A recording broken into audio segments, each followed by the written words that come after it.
Dear student, welcome to our YouTube channel.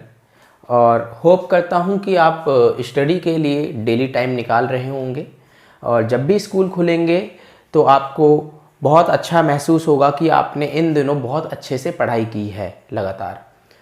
तो आज 9th class का फर्स्ट लेक्चर है जिसमें हम नंबर सिस्टम के बारे में स्टडी करेंगे।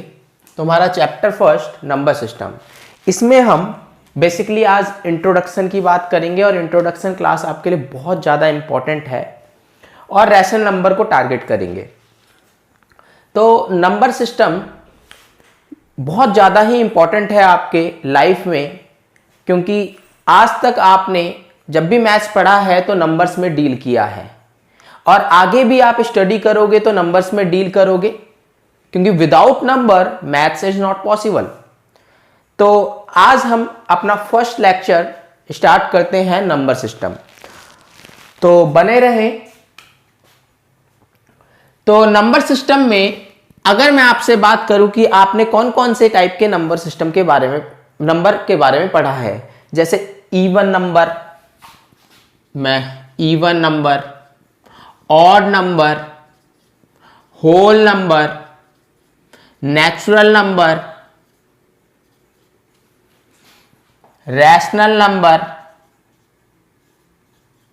Prime number, composite number, irrational number,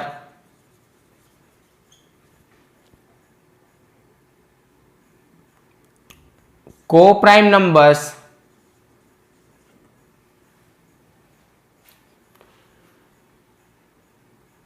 negative numbers, positive numbers and so on etcetera. तो ये जो नंबर मैंने यहां पर लिखे, आपने इन नंबर के बारे में पहले भी स्टडी किया है, बट आज हम इन्हीं नंबर को डिस्क्राइब करेंगे कि ये नंबर रैशनल का पार्ट है, रैशनल का, और किसका पार्ट है, रियल नंबर। तो सबसे पहले मैं आपसे बात करूंगा कि आपने जितने भी नंबर के बारे में बात किया है आज तक, वो सारे के सारे रियल नंबर हैं, वो सारे के सारे रियल नंबर हैं। देखिए, नंबर सिस्टम में अगर मैं बात करूं तो नंबर सिस्टम की स्टार्टिंग होती है रियल नंबर और इमेजिनरी नंबर। तो ये जो इमेजिनरी नंबर है, इसके बारे में आप आफ्टर 10th स्टडी करेंगे, आफ्टर 10th। और 10th क्लास तक के लिए आपके लिए रियल नंबर बहुत ज्यादा इंपॉर्टेंट है। और 9th क्लास आपको पता है कि आगे फर्दर क्लासेस, जो हायर क्लासेस होती हैं, उसका बेस होता है 9th, और 9th में आपको बहुत कुछ सीखने को मिलेगा।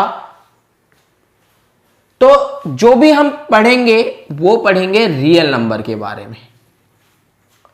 तो रियल नंबर में बेसिकली रियल नंबर किससे कंसिस्ट होता है, रैशनल एंड इरैशनल। तो रियल नंबर के दो पार्ट हुए, रैशनल नंबर और इरैशनल नंबर। ठीक है, तो हम इन दोनों पे स्टडी करेंगे और आज की क्लास में हम रैशनल नंबर पे टारगेट करेंगे। तो अगर मैं आपसे बोलूं even number, odd number, whole number, natural number, prime number, composite number, negative number, positive number, ये सारे के सारे क्या है, ये रैशनल नंबर में आते हैं कि इरैशनल नंबर में? तो इसका आंसर है कि ये सारे के सारे नंबर जिन पे मैंने टिक लगाया है, ये सारे के सारे रैशनल नंबर के पार्ट हैं, यानी रैशनल नंबर के अंदर आते हैं। अगर मैं रैशनल नंबर का एक बैग बना लूं तो उसमें मैं इवन नंबर भी डाल सकता हूं। अगर मैं एक बैग की बात करूं यहां पर कि यहां पर एक बैग बना लेता हूं, ठीक है, यहां पर एक बैग है, तो इसके अंदर आपके इवन नंबर भी आएंगे इंटीजर्स भी आएगा, ऑड नंबर भी आएगा, प्राइम नंबर भी आएगा, ठीक है। इसके बाद नेगेटिव नंबर्स भी आएंगे, पॉजिटिव नंबर्स यानी नेचुरल नंबर भी आएगा, ठीक है। तो और एक्सेट्रा, और फ्रैक्शंस जो कि नॉन इंटीजर फ्रैक्शंस होते हैं, नॉन इंटीजर फ्रैक्शन, वो सारे के सारे रैशनल नंबर के बैग के अंदर आ जाएंगे। रैशनल नंबर कंटेन करता है इन सबको। तो आज पढ़ेंगे हम रैशनल नंबर के बारे में। तो रैशनल नंबर की डेफिनेशन क्या है उसको समझ लेते हैं।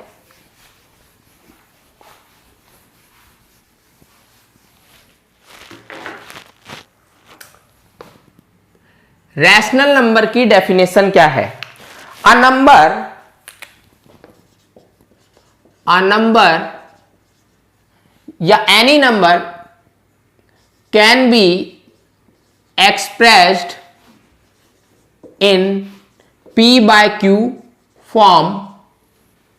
P by Q फॉर्म में एक्सप्रेस किया जा सकता है। अब यहां पर P और Q के ऊपर कंडीशन क्या है, तो कंडीशन ध्यान रखेंगे, condition on P and Q, ये ज्यादा इंपॉर्टेंट है। जैसे P can be any integer,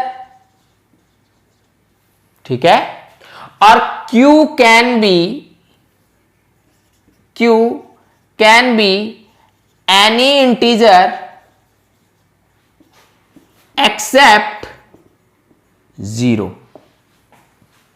अब यहां पर देखो P और Q पे हमने बात करी, तो P कोई भी इंटीजर है, इंटीजर कोई भी हो सकता है, ये भी कोई इंटीजर है, लेकिन 0 नहीं होना चाहिए। Q 0 नहीं होना चाहिए।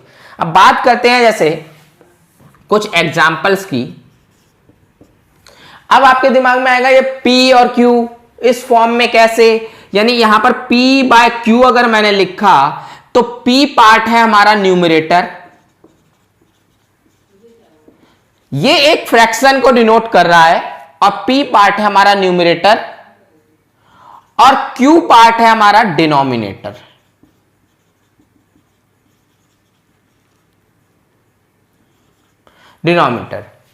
तो यहां पर अगर मैं कोई एग्जाम्पल लेता हूं, जैसे मान लो कि मैंने कुछ एग्जाम्पल्स लिए, जैसे 4/3, ठीक है, -1, 0/4, या फिर 4/0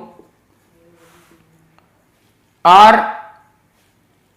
22/7, -22/7। अगर मैं आपसे क्वेश्चन पूछता हूं is they are rational number, इनमें से कौन कौन से रैशनल नंबर है, कौन से नहीं है, तो देखते हैं यार। अगर मैं पहला ये लूं, एक एग्जांपल लूं, पहला एग्जांपल है 4/3।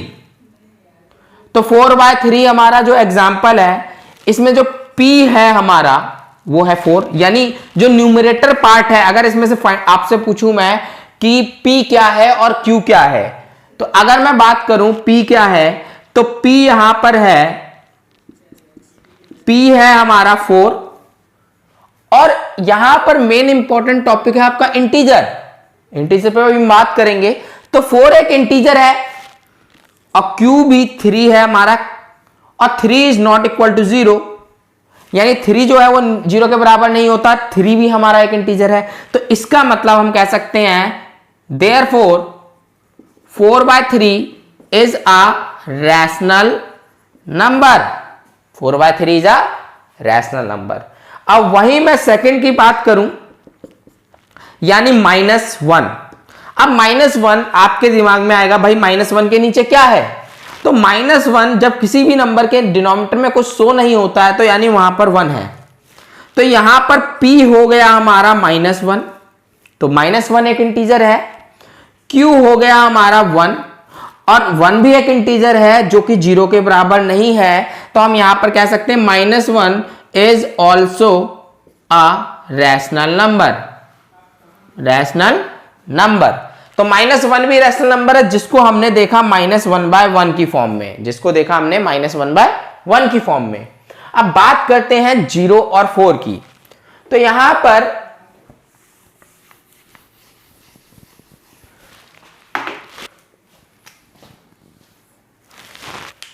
नेक्स्ट एग्जांपल है 0, थर्ड एग्जांपल 0 एंड 4। मैं आपसे पूछूं कि भाई 0 यानी p जो है यहां पर है वो 0, 0 एक इंटीजर है, 0 एक इंटीजर है। और एक बात ध्यान रखना कि जो p है उसके ऊपर नहीं बोला गया है कि वो 0 नहीं हो सकता है, q के ऊपर बोला गया है, बात q के ऊपर है। तो p हमारा 0 हो सकता है, p हमारा 0 हो सकता है। तो q की बात करें तो q है यहां पर 4 और 4 हमारा 0 के बराबर नहीं है, तो हम कह सकते हैं therefore 0/4 is a rational number, therefore 0/4 is a rational number। उसके बाद हम बात करते हैं फोर्थ हमारा क्या है 4/0, फोर्थ हमारा है 4/0। और जब हम 4/0 को देख रहे हैं तो आप यहां पर देखिए मैंने 4 नहीं लिखा है, मैंने लिखा है 4/0। अगर मैं 4 लिखता तो यहां पर 4/1 कहता मैं, लेकिन मैंने यहां पर डिनोमिनेटर दिखा दिया है 0, तो मैं यहां पर 4/1 नहीं लिख सकता हूं इसको। तो ये हमारा 4/0 है। और 4/0 को आप ध्यान देंगे तो p हमारा 4 है, ये तो हो सकता है 4 एक इंटीजर है। अब बात आती है क्यू पे यहां पर बोला है कि कोई भी इंटीजर होगा बट 0 के अलावा, यानी 0 नहीं हो सकता, क्यू कांट बी 0, यहां पर क्यू कांट बी 0, ध्यान रहे कंडीशन, क्यू कांट बी 0। यहां पर क्यू इक्वल टू 0 आ गया और ये कह रहा है कांट बी 0। इसका मतलब क्या है 4/0 is not a rational number, यानी 0 डिनोमिनेटर में आ गया तो 4/0 is not a rational number. इसके बाद बात करते हैं -22/7। अब -22/7 पे चलते हैं तो हमारा p जो है वो -22 है और -22 एक इंटीजर है, तो इसका मतलब ये p हो सकता है। q जो है वो हमारा 7 है प्लस का, और प्लस का 7 भी एक इंटीजर है और ये 0 के बराबर नहीं है, तो हम कह सकते हैं -22/7 इज अ रैशनल नंबर, एक रैशनल नंबर है। अब एक एग्जांपल मैं और ले लेता हूं यहां पर, मान लीजिए एग्जांपल है √3/7, √3/7। ये नेक्स्ट एग्जांपल लिया। अब यहां पर आप ये देख रहे हैं जो p है हमारा वो √3 है, ठीक है, और जो q है हमारा वो है 7 तो एक इंटीजर है और 7 इज नॉट इक्वल टू 0, ये हमारा q is not equal to 0। लेकिन बात आती है यहां पर p, तो √3 यानी जब अंडर रूट से कोई नंबर बाहर नहीं निकल पाता है, यानी 3 जो है वो बाहर नहीं निकल पा रहा है, अंडर रूट के लिए यहां पर स्क्वायर रूट है, तो यहां पर हमें पेयर की जरूरत है, यानी 2 3 की जरूरत है, लेकिन यहां पर एक ही 3 है, तो ये हमारा एज इट इज रहेगा। और अंडर रूट के अंदर कोई नंबर जब बच जाता है तो वो इंटीजर नहीं होता है, वो पूरा का पूरा number integer is not a integer, it is not a integer. और यहां पर शर्त क्या थी हमारी कि p और q दोनों के दोनों इंटीजर होने चाहिए, p और q दोनों के दोनों इंटीजर होने चाहिए। अब यहां पर p √3 आया और √3 इंटीजर नहीं है, तो हम बोलेंगे therefore √3/7 is not a rational number, not a rational number, ये रैशनल नंबर नहीं है। अब अगर ये रैशनल नंबर नहीं है तो कौन सा नंबर होगा, ये हो जाएगा इररैशनल नंबर। ये क्या हो जाएगा, इररैशनल नंबर, यानी √3/7 is a irrational number, not a rational number. तो यहां पर आपको एग्जांपल तो बता दिया मैंने कि भाई रैशनल और इररैशनल में अंतर क्या है। अब यहां पर एक बात और ये ध्यान रखें, यहां फोर्थ में ये रैशनल नहीं है तो इसको आप ये नहीं बोलोगे कि ये इररैशनल नहीं है, इसको हम डिटरमाइन नहीं कर सकते ये कौन सा नंबर है, कांट बी डिटरमाइन। 0 अगर नीचे डिनोमिनेटर में आ जाए तो उस पूरे रिजल्ट को हम डिटरमाइन नहीं कर सकते कि वो होगा क्या।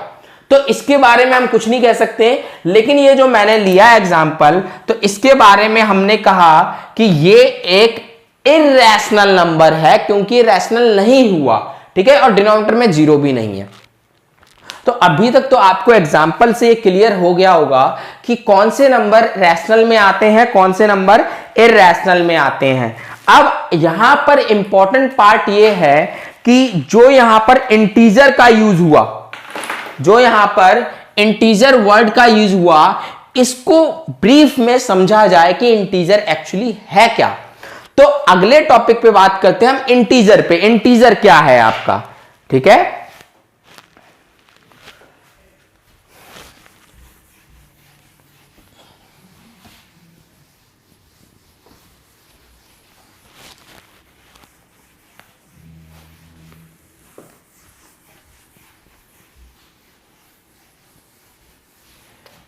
देखिए, जब भी आपको कोई चीज इंपॉर्टेंट लगती है और जब पढ़ाई करते हैं तो अपनी नोटबुक और पेन लेकर जरूर बैठे, ठीक है, और पॉज करें वीडियो को और नोट डाउन भी करें साथ साथ, ठीक है। तो प्रैक्टिस बहुत जरूरी है रिटन फॉर्म में। अब बात करते हैं हम इंटीजर की, बात करते हैं हम इंटीजर की।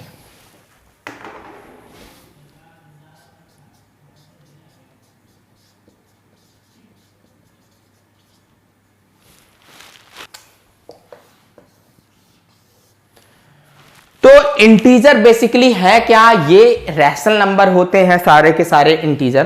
तो इंटीजर की नंबर लाइन के ऊपर बात करते हैं हम पहले, नंबर लाइन ऑफ इंटीजर। तो मिडल में लेते हैं हम जीरो, मिडल में जीरो लेते हैं, और मिडल में जीरो लेने के बाद जब हम राइट साइड चलेंगे तो राइट साइड हमारा पॉजिटिव नंबर यानी जीरो। अब जीरो क्या है, पहले जीरो के बारे में समझ लीजिए। Zero is neither positive nor negative. भाई जीरो हमारा ना तो पॉजिटिव है ना ही नेगेटिव है। कैसे? अगर मैं आपसे बोलूं कि भाई यहां पर मैं एक नंबर लेता हूं 12 और मैं आपसे बोल दूं यहां पर मैं प्लस जीरो कर रहा हूं, तो भाई क्या नंबर आएगा? तो आएगा यहां पर प्लस 12। तो यहां पर आपने देखा कि जीरो को ऐड करने से 12 के ऊपर कोई फर्क नहीं पड़ा, यानी 12 ही है, तो नंबर चेंज नहीं हुआ, रिजल्ट चेंज नहीं हुआ। तो यानी जीरो प्लस में कुछ काम नहीं कर रहा, यानी कुछ इफेक्ट ही नहीं दिखा रहा। काम करने का मतलब क्या है, कुछ नया नंबर आए। तो यहां पर जीरो आपका पॉजिटिव नहीं है। अब अगर मैं यहां पर माइनस साइन दे दूं और मैं बोलूं कि 12 में से जीरो घटा दो भाई, तो आप 12 में से जब जीरो घटाएंगे तो आप बोलेंगे सर 12 में से जीरो घट ही नहीं सकता है क्योंकि जीरो की कोई वैल्यू नहीं है, तो 12 ही आएगा आंसर। अब दोनों केस में आप देखिए 12 यहां पर भी आया आंसर, 12 यहां पर भी, यानी कोई इफेक्ट ही नहीं आया। जीरो के को प्लस और माइनस देने के बाद कोई इफेक्ट नहीं आया। तो हम कहेंगे कि zero is neither positive nor negative. अगर यही नंबर हम कुछ और लेते, मान लीजिए 12 लेते, अब मैं एक नंबर ले लेता हूं 1, अब मैं यहां पर +1 कर देता हूं। अगर मैं 1 के साथ प्लस साइन लगाता हूं तो ये दे देगा 13, ठीक है। देखिए रिजल्ट चेंज हो गया, यहां पर रिजल्ट चेंज नहीं हुआ था, यहां पर रिजल्ट चेंज हो गया, ठीक है। इसका मतलब 1 में यानी 1 में प्लस लगा दे तो ये इफेक्ट दिखा रहा है। अगर 1 के साथ माइनस लगा दूं तो भी इफेक्ट दिखा रहा है, घटा दे रहा है नंबर को। यानी यहां पर 1 तो इफेक्ट दिखा रहा है लेकिन जीरो नहीं दिखा रहा। तो एक जीरो एकमात्र ऐसा नंबर है जो प्लस किया जाए या माइनस किया जाए किसी भी नंबर में तो कोई इफेक्ट नहीं दिखाता, नंबर जो होता है वही आंसर हो जाता है हमारा, ठीक है। लेकिन दूसरे नंबर्स के साथ ऐसा नहीं है। तो इससे हमें पता चला zero is neither positive nor negative, ठीक है। अब बढ़ते हैं आगे कि भाई जीरो ना तो पॉजिटिव है ना ही नेगेटिव है। तो इस नंबर लाइन पे एक साइड तो आपके जीरो के राइट हो गई, आपकी राइट साइड, ये राइट साइड हो गई और ये हो गई आपकी लेफ्ट साइड। तो अगर मैं बात करूं राइट साइड की, ये हमारी राइट साइड है और ये हमारा लेफ्ट साइड है। अगर मैं राइट साइड की बात करूं तो एक मैं इसमें जीरो में +1 कर दूं तो आपका आता है राइट साइड, और राइट साइड में आपका क्या मिलता है, पॉजिटिव इंटीजर्स। मैं इंटीजर की बात कर रहा हूं तो पॉजिटिव इंटीजर, यानी जीरो में अगर मैंने +1 किया तो आया +1, ये मैं लिखूंगा राइट साइड। अब मैं +1 में अगर +1 करूंगा तो फिर +2 आएगा, यानी मैं एक तरीके से काउंटिंग नंबर लिख रहा हूं जो बचपन में हमने सीखी थी। यानी 1 में 1 जोड़ा तो 2, फिर 3, फिर 4, 5, 6, और जो बचपन में आपने काउंटिंग नंबर सीखी थी वो हमारे सारे के सारे पॉजिटिव नंबर्स थे, ठीक है। फिर इसी तरीके से 7 एंड गोज टू इंफिनिटी, यानी अनगिनत नंबर मिलेंगे हमें, काउंटिंग नंबर अनगिनत, यानी कोई एंड नहीं है, कोई बड़ा नंबर नहीं मिलेगा हमें आगे जाके, यानी हम +1 करते जाएंगे तो हमें एक नंबर बड़ा मिल जाएगा, ठीक है।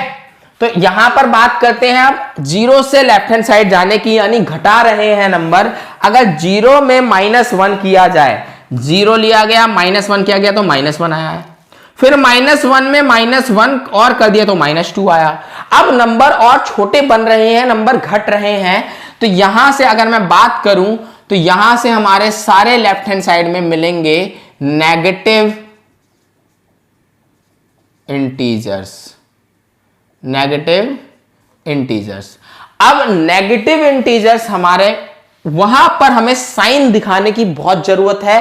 अगर आप किसी बच्चे ने बोला कि सर ये नंबर है 3, अब ये नेगेटिव है कि पॉजिटिव, तो ये पॉजिटिव है। अगर आपको इसे नेगेटिव दिखाना है तो इससे पहले नेगेटिव साइन का यूज करना पड़ेगा, और नहीं किया तो वो पॉजिटिव में काउंट हो जाएगा, ठीक है। -2, -3, -4 एंड सो ऑन, बिल्कुल सेम चीज, यही बिल्कुल वैल्यूज नेगेटिव नंबर्स में इधर की साइड लिखे जाएंगे, और ये -इंफिनिटी तक, यानी नेगेटिव में भी हमारा सबसे छोटा नंबर कोई सा नहीं मिलेगा, इसमें भी हमारा कोई एंड नहीं होगा, ठीक है। तो ये हमारी हो गई इंटीजर लाइन। अब इंटीजर लाइन पे आप बहुत बातें कर सकते हैं। इंटीजर लाइन के ऊपर देखिए क्या क्या बातें कर सकते हैं। अगर मैं इस पॉजिटिव नंबर को, अगर मैं पॉजिटिव नंबर को 0 दे दूं, यानी अगर मैं यहां से काउंट करूं, यहां से अगर मैं काउंट करूं तो ये सारे के सारे होल नंबर कहलाएंगे, और ये जो पॉजिटिव इंटीजर है इसी को हम बोलते हैं नेचुरल नंबर, और इसको काउंटिंग नंबर भी कहते हैं,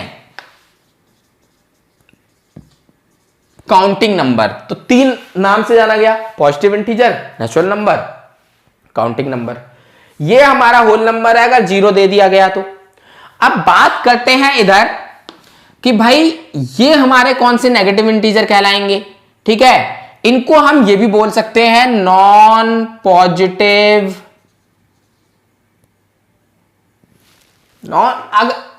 अगर आपसे पूछा जाए कि भाई नॉन पॉजिटिव इंटीजर के बारे में बताओ, नॉन पॉजिटिव इंटीजर, तो आपके दिमाग में आएगा भाई जो नॉन पॉजिटिव है यानी नेगेटिव, तो नेगेटिव तो होता है यहां से। लेकिन एक बात और ध्यान रखें कि 0 भी तो एक पॉजिटिव इंटीजर नहीं है, 0 भी तो पॉजिटिव नहीं है। तो मैंने तो नॉन पॉजिटिव बोला था, तो नॉन पॉजिटिव में दोनों नंबर आ जाएंगे, जो पॉजिटिव नहीं है और जो नेगेटिव है वो भी। तो जो पॉजिटिव नहीं है तो यहां से, तो यहां से हमारा होता है नॉन पॉजिटिव इंटीजर। तो एक बात ध्यान रखें कि अगर आपसे कोई पूछ ले कि भाई नॉन पॉजिटिव इंटीजर क्या है, तो उसमें 0 को लगा के यानी 0 को इंक्लूड करके जरूर बोला जाएगा, ठीक है। तो यहां से नहीं, 0 से लेफ्ट साइड तक, ठीक है। तो ये हमने बात कर ली, इसमें काफी नंबर्स के बारे में हमने डिटेलिंग बात कर ली। एक खास बात और, अब आप ये बोलोगे कि सर ये रैशनल नंबर कैसे है, तो एक नंबर मैं यहां से ले लेता हूं, मान लीजिए -5 लिया मैंने, एग्जांपल लिया -5। अब -5 को मैं लिख सकता हूं -5/1। मैंने आपसे कहा था भाई जिसके डिनोमिनेटर में कुछ शो नहीं हो रहा है तो वहां पर मैं 1 डाल सकता हूं, ठीक है। तो यहां पर -5/1।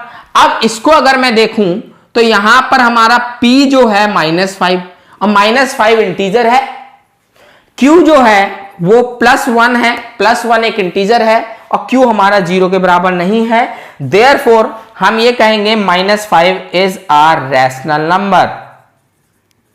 और किस फॉर्म में एक्सप्रेस किया गया? -5/1। इसी तरीके से एक और एग्जांपल मैं यहां से ले लेता हूं, मान लीजिए 6 ले लिया एग्जांपल 6। अब 6 लेने के बाद आपने यहां पर 1 डाल दिया, बिल्कुल सेम प्रोसीजर। आपने बोला सर P तो 6 है हमारा और Q हमारा 1 है और 1 हमारा 0 के बराबर नहीं है जो Q है, तो इसका मतलब 6/1 is also a rational number और ये इंटीजर भी है। इसका मतलब क्या हुआ?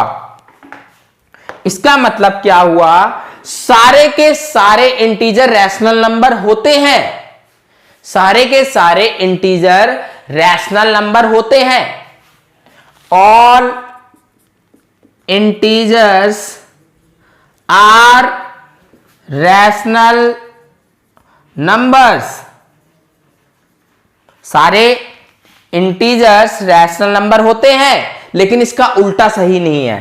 तो ये हमारा ट्रू स्टेटमेंट है,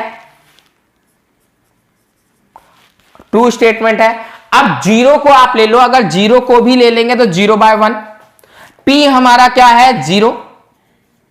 तो भाई P के ऊपर तो कोई कंडीशन नहीं थी कि 0 नहीं हो सकता, P एक इंटीजर होगा और 0 भी एक इंटीजर है, तो इसका मतलब 0/1 is a rational number. Q हमारा यहां पर 1 है, 1 हमारा 0 के बराबर नहीं है, तो 0/1 is a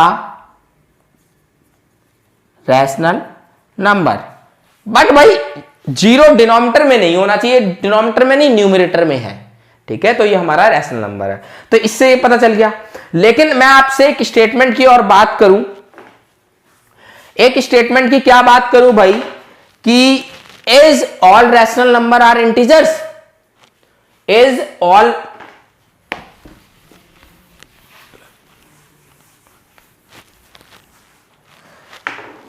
is all rational number are integers?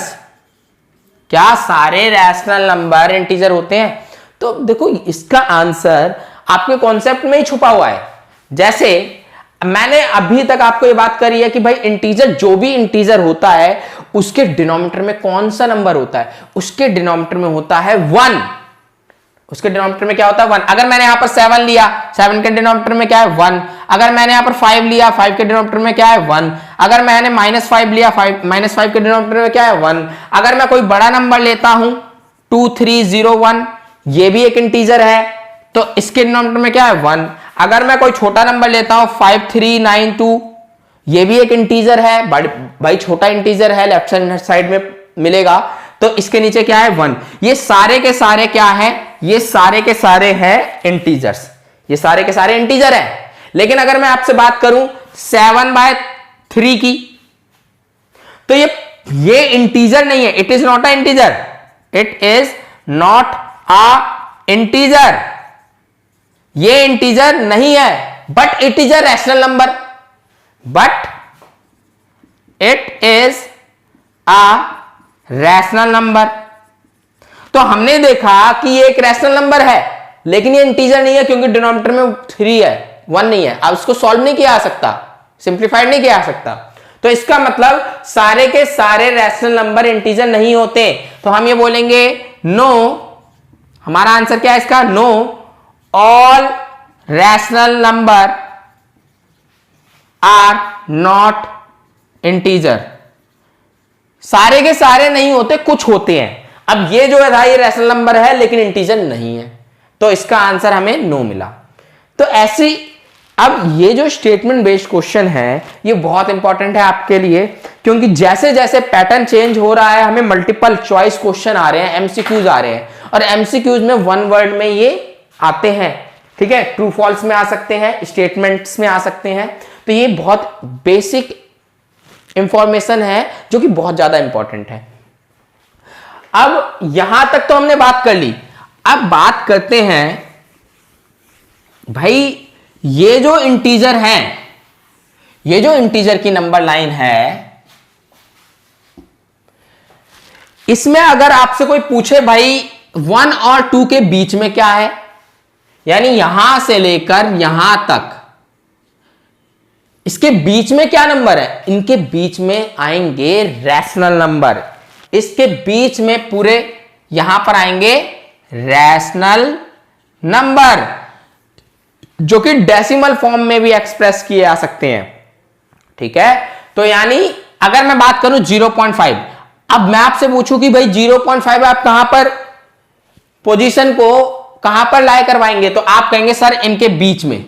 अब इनके बीच में अगर आप लाए करवा रहे हैं तो आप खुद सोचिए 0.5 एक डेसिमल नंबर है।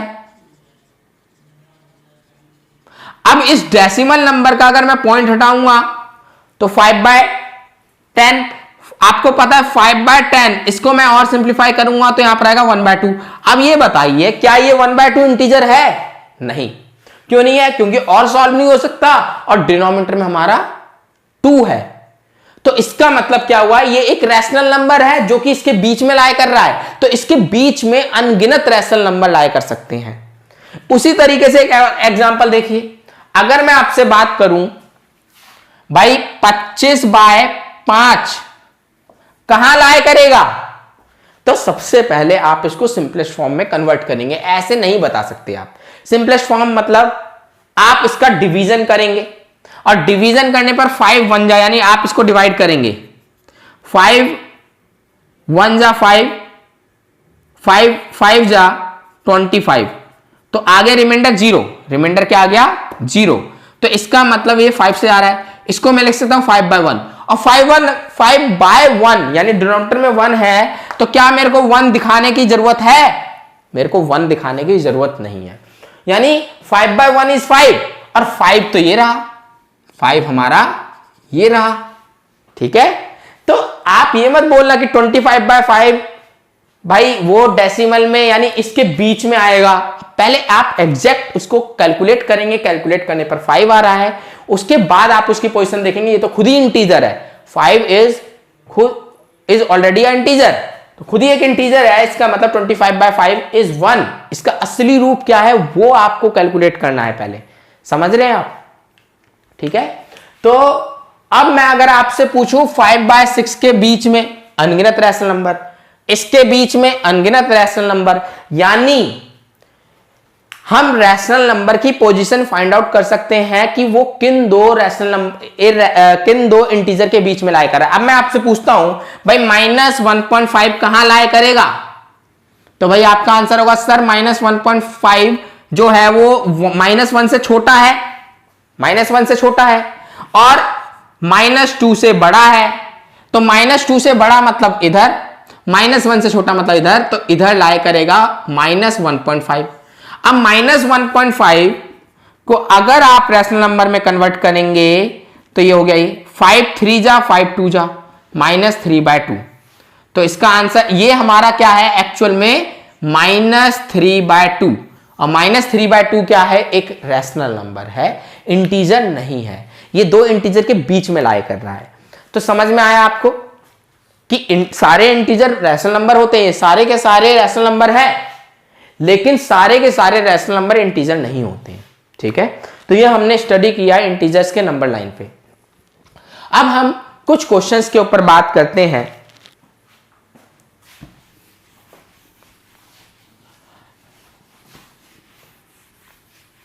कुछ क्वेश्चंस क्या, अगर आपसे कोई पूछे कि भाई 0 क्या है, रैशनल नंबर है, इज 0 रैशनल नंबर, इज 0 और रैशनल नंबर, भाई 0 रैशनल नंबर है कि नहीं? भाई 0 एक इंटीजर है और सारे इंटीजर रैशनल नंबर होते हैं, तो 0 एक रैशनल नंबर है। Yes, 0 is a rational number. कैसे है भाई? 0 डिवाइड बाय 1, p हमारा 0 हो सकता है, q हमारा 0 नहीं हो सकता, यहां पर q 1 है, नॉट इक्वल टू 0, तो therefore 0 is a rational number. Yes, इसका आंसर क्या है? यस। ठीक है, तो ऐसे बेसिक बेसिक क्वेश्चन आते हैं।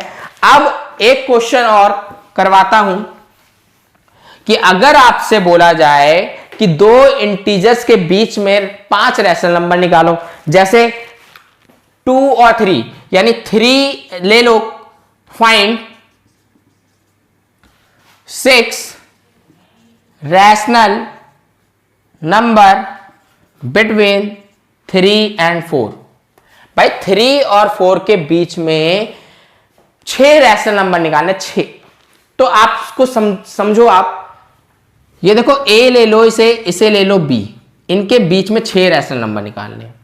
तो यहां पर 6 निकालने, तो n हो गया 6, ठीक है, n हो गया 6। ए हमारा 3 है, बी हमारा 4 है, तो हम यहां पर क्या करेंगे, multiply n+1 in numerator and denominator. भाई मैथ्स में आपने एक चीज पढ़ी होगी कि जो हम ऊपर मल्टीप्लाई करते हैं वही नीचे मल्टीप्लाई करना पड़ेगा, तभी वो वैल्यू सेम रहेगा। तो यानी 3 में हम क्या मल्टीप्लाई करेंगे, n+1, और नीचे हमारा भाई 3 के नीचे क्या है, 1, तो 1 इंटू n+1। अब यहां पर 3, n हमारा क्या है 6, तो यानी 6+1 अपॉन में 1 इंटू 6+1, तो यहां पर आ गया 3 इंटू 7 और यहां पर आ गया 1 इंटू 7। 3 7 जा 21 एंड 1 इंटू 7 इज 21, यानी 3 जो है 21/7 भी लिख सकते हैं, इसको एक रैशनल नंबर में कन्वर्ट किया गया है, ठीक है, इक्विवेलेंट फ्रैक्शन में। अब बात करते हैं ऐसे ही 4 के ऊपर, तो 4 में लिख सकता हूं 4/1, यानी 4/1 into n+1 into n+1 equal to 4 into 6+1, 1 into 6+1, 4 into 7, 1 into 7, ये आ गया 28/7, ठीक है। अब ये आ गया 28/7। अब देखो इक्विवेलेंट फ्रैक्शन 3 का 21/7 है, ये 20, तो यहां पर लिख सकते हैं therefore 6 rational number between 3 and 4, और 3 हमारा क्या है, 3 को आप ध्यान देंगे तो 3 हमारा 21/7, तो 21/7 आपका छोटा नंबर है 28/7 से, तो यहां पर 28/7, तो 21 से एक बड़ा 22/7, देखो डिनोमिनेटर सेम रहेगा, 23/7, 24/7, 25/7, फिर हम लिखेंगे 26/7, 27/7, फिर 28/7। तो देखो 6 रैशनल नंबर ये हैं हमारे, ठीक है, 22/7, 23/7, 24/7, 25/7, 26/7, 27/7, ये हमारे 6 रैशनल नंबर है, ठीक है। आप इसमें 10 भी निकाल सकते थे, अगर 10 करना होगा तो n को 10 लेंगे हम, ठीक है, n को क्या लेंगे, 10। इसी तरीके से एक और क्वेश्चन आप मान लीजिए इसमें कि भाई इसको आप पॉज करके नोट डाउन कर लेना बैक करके। एक और क्वेश्चन मान लीजिए कि भाई यहां तो था 1, अब नीचे कोई वैल्यू आ जाए, नीचे कोई वैल्यू कैसी, ऐसी, ठीक है, नीचे कोई वैल्यू ऐसी 3/5। अब 3/5 में भी सेम 6 निकालने हैं, तो n हो गया 6। अब 3/5 में ऊपर हम 6+1 करेंगे, नीचे भी 6+1, तो यहां पर हो गया 3 इंटू 7, 5 इंटू 7, 7 × 21, 35, ठीक है। इसी एक डिफरेंट क्वेश्चन और लेते हैं हम, यानी पहले तो था 3/1, अब यहां पर लेते 3/5, 4/5। अब यहां पर समझिए कि भाई 6 हमें निकालने हैं, तो n हो गया 6। भाई अगर 5 निकालने होंगे तो n 5 हो जाएगा। मान लीजिए यहां पर हम 5 कर लेते हैं, यहां पर हम 5 कर लेते हैं, तो 5 करते हैं तो n कितना हो गया, 5, n हमारा हो गया 5। अगर n 5 हो गया तो 3/5 यानी ऊपर हम मल्टीप्लाई करेंगे 5 यानी n+1 और नीचे भी मल्टीप्लाई करेंगे n+1। भाई n क्या है 5, तो 5+1 4, यह हमारा 5 है मल्टीप्लाई 5+1। ठीक है, तो यहां पर 3 × 6 अपॉन में 5 × 6। ठीक है, तो यहां पर ये हमारा हो जाएगा 18/30। अब ये इक्विवेलेंट फ्रैक्शन आया है, ठीक है, इसको काट मत देना, काटने के बाद वापस यही बन जाएगा 3/5। तो हमने इसको आगे फर्दर यूज करने के लिए इसे बनाया है, ना कि काटने के लिए। तो आगे चलते हैं 4/5 पे। n+1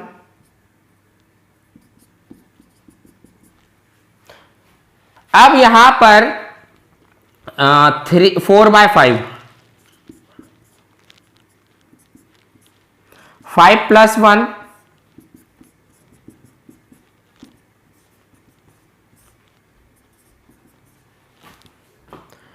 24 30। देखो डिनोमिनेटर दोनों का सेम है, पहले भी सेम था और बाद में भी सेम है। एक चीज आप यहां पर ऑब्जर्व करिए। अब आपसे बोलते हैं कि भाई इसके बीच में, तो आप लिखोगे therefore 5 rational number between 3/5 and 4/5 are. कौन कौन से होंगे? देखो 3/5 तो ये है 18/, तो होंगे हमारे 19/30। फिर इसके बाद 20/30, 21/30, 22/30, 23/30, 24 तो खुद ही है 30। तो देखो कितने हैं 1 2 3 4 5, यानी यहां पर हमारे 5 रैशनल नंबर आ गए जो कि इनके बीच में है। ठीक है, तो आज की क्लास में हमने रैशनल नंबर फाइंड आउट करने की सीखा कि दो इंटीजर के बीच में और दो रैशनल नंबर के बीच में कैसे निकाला जाए और रैशनल नंबर। तो ये नोट डाउन कर लीजिए आप वीडियो पॉज करके। मैं आपको एक क्वेश्चन देता हूं और ये क्वेश्चन का आंसर जिसका आता है वो मेरे को कमेंट बॉक्स में कमेंट कर देंगे कि हाँ सर मेरा आ गया है, और जिसका नहीं आता है वो नो कर देंगे कि सर मेरे को लास्ट क्वेश्चन जो है वो उसका आंसर नहीं आया, या फिर हम नेक्स्ट क्लास में उसका आंसर आप मेरे से वेरीफाई करना जब नेक्स्ट क्लास में मिलूंगा। तो मैं यहां पर देता हूं आपको, मान लीजिए 3/2, ठीक है, और ये 3/2 और 4 नंबर ले लीजिए।